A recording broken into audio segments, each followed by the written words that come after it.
প্রতাপদা বাড়িতে আছেন? কে? আরে আরে দীননাথ বাবু, আপনি? নমস্কার। নমস্কার। আমার কি সৌভাগ্য যে আপনার মতো একজন স্বাধীনতা সংগ্রামী পায়ে ধুলো পড়লো আমাদের বাড়িতে। জানো মমতা, ইনি দীননাথ বাবু, খুব গণ্যমান্য লোক আমাদের এখানকার আর কি। আপনারা বসুন, আমি আসছি। দাঁড়িয়ে কেন, চলুন না। প্রতাপ বাবু, আজ ভীষণ ব্যস্ত আছি। আমি একটা কথাই আপনাকে আজ বলতে এসেছিলাম। বলুন না, কি কথা? আপনার মেয়েটিকে আমি আমার ঘরের লক্ষ্মী করে নিয়ে যেতে চাই। আমার একমাত্র ছেলে রাজ, সে ইন্ডিয়ান আর্মির একজন সৈনিক। এতে যদি আপনার আপত্তি না থাকে। ছি ছি ছি দীননাথ বাবু, এতে আপত্তির কি হতে পারে? আপনার মতো স্বাধীনতা সংগ্রামী ছেলে হচ্ছে আমাদের রাজ, তার উপর ভারতীয় সেনাবাহিনীর কত বড় জওয়ান। আপনাদের মতো একটা অভিজাত পরিবারের ছেলের সঙ্গে বিয়ে হবে আমার মাধুমার। এ কি আমার কম সৌভাগ্যের কথা? বেশ, তাহলে আমি আমার ছেলে রাজকে আজই চিঠি লিখে দিচ্ছি। ও যেন ছুটি নিয়ে খুব তাড়াতাড়ি চলে আসে। নমস্কার। নমস্কার। रिएक्शन सावधान, सीधा खड़ा हो जा, बेल्ट ठीक करो। Yes sir. सीट उठाओ। Yes sir. यस का बटन लगाओ। सर। बेल्ट ठीक से बांधो। Yes sir. वेस्ट दिख रहा है सर। नीचे मत देखो, ऊपर देखो। Yes sir. राज सर। तुम्हें घर का बहुत याद आ रहा है क्या? सर, पिताजी ने मेरा शादी का दिन पक्का किया है सर। चलो, तुम्हारा छुट्टी मंजूर हो गया। Thank you sir. কি করো তোমার রানী এবার বিয়ে করে গ্রাম ছেড়ে চললো। এবার এবার দেবদাসের মতন মালকে আর পার্বতী তুরি তুরি তুরি মাধুরীর জন্য হাওয়াও করে কাঁদবে। থাম, শোন, নকুলকে ফাঁকি দিয়ে মাধুরী কোনোদিন এই গ্রাম ছেড়ে যেতে পারবে না। আমি ওকে ভালোবাসি, আর ওকে এই গ্রামেই থাকতে হবে, আর নকুলকেই বিয়ে করতে হবে। তাই? কিন্তু ভায়া, ওর তো বিয়ে ঠিক হয়ে গেছে। তা ক্যান্সেল হতেই বা কতক্ষণ? শোন, আমার দাদা এই গ্রামের পঞ্চায়েত প্রধান, আর আমার দাদার কথা উপেক্ষা করার ক্ষমতা এই গ্রামে কারণ নেই, এমনকি তোদের ওই প্রতাপ মাস্টারেরও না।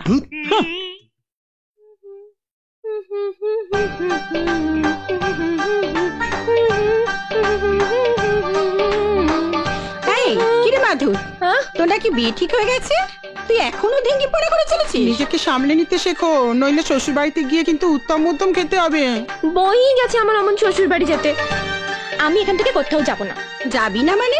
ছেলের বাবা তোকে পছন্দ করে গেছে। ছেলে নাকি মিলিটারিতে চাকরি করে, তোকে হাত ধরে হিড়হিড় করে টেনে নিয়ে যাবে। অত সোজা নাকি? নিয়ে গেলেই হলো, আমি ঠিক পালিয়ে আসবো। পালিয়ে আসবি? সে কি রে? দেখা যাবে। বিয়ের আগে ওরম কথা অনেকেই বলে, বিয়ের পর বরের আদর পেলে রাস্তায় যাবি না। प्रताप दा बाड़ी आছো নাকি?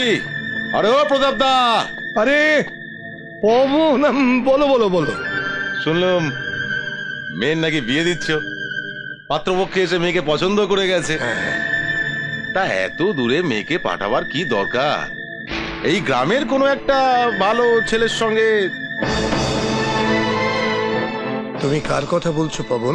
কেন, তোমার সামনে দাঁড়িয়ে আছে মান্তুর সোনা, আমার ভাই নকুল। তুমি তোমার এই ভাই নকুলের সঙ্গে মাধুমার বিয়ে দিতে বলছো, তাই না?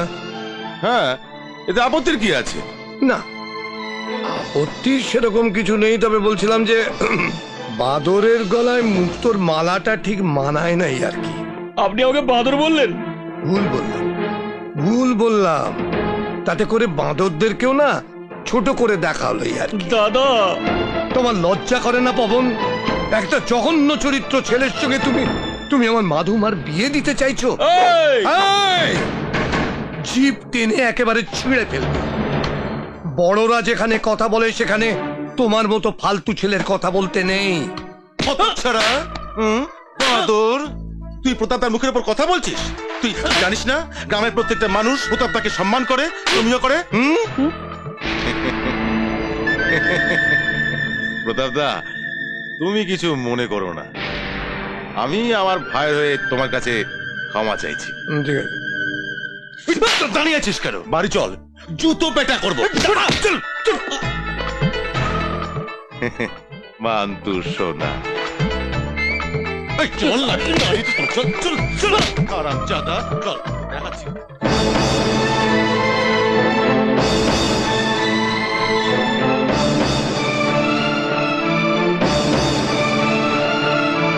এটা কি হলো? প্রতাপ মাস্টারের সামনে তুমি একবারে পাল্টি খেয়ে গেলে। ওরে বাবারে। মান্তু সোনা, এসব তোর ওই মোটা মাথায় ঢুকবে না। মানে? আজ আমি পাল্টি খেলাম, কাল ওই প্রতাপ মাস্টারকে পাল্টি খাওয়াবো।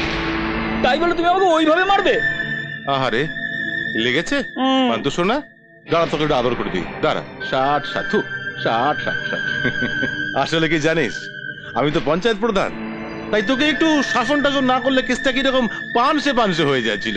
মন দিচ্ছ না দাদা। হ্যাঁ, তাহলে মাধুরী ব্যাপারটা কি হবে? কি আবার হবে? গ্রামের মেয়ে গ্রামেই থাকবে, তুই শুধু সকাল থেকে মাধুরীর ওপর লক্ষ্য রেখে যা। তারপর আমিও দেখছি কি করে প্রতাপ মাস্টারের নাকে হ্যাঁ করানো যায়। মন্ত সোনা।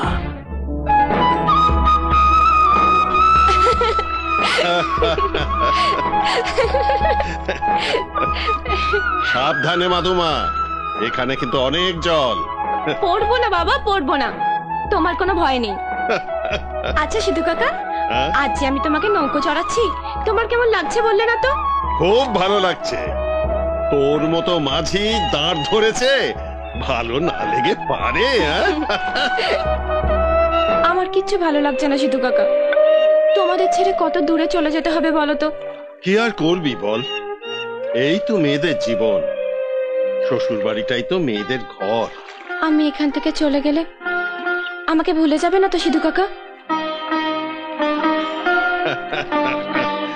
দূর পাগলি, এই গ্রাম থেকে তুই চলে গেলে কি হবে? এই মনটার ভেতরে তো তুই থাকবি। তাই তোর কথা সব সময় মনে পড়বে, আর ভাববো তুই আমাদের সঙ্গে সঙ্গেই আছিস।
আমি যা চেয়েছিলাম তুমি তার থেকে অনেক অনেক বেশি সুন্দর। আমি তো কখনো ভাবতেই পারিনি যে তোমার মতো একটা মেয়ের সাথে আমার বিয়ে হবে। আসলে তো আমরা আর্মি, আমাদের জীবন আর মৃত্যুর মধ্যে শুধু একটা পাতলা সুতোর দূরত্ব। তাই কোনো মেয়েকে জেনে শুনে এমন একটা অনিশ্চিত জীবনের সাথে জোর বাঁধবে? আমাদের তো যে কোনো মুহূর্তে মৃত্যু হতে পারে। আর এসব কথা থাক, তুমি দেখো আমার ভালোবাসার জোরে তোমার কিচ্ছু হবে না। তাই? তাহলে তো দেখতে হয় যে তোমার ভালোবাসায় কতটা জোর। হ্যাঁ।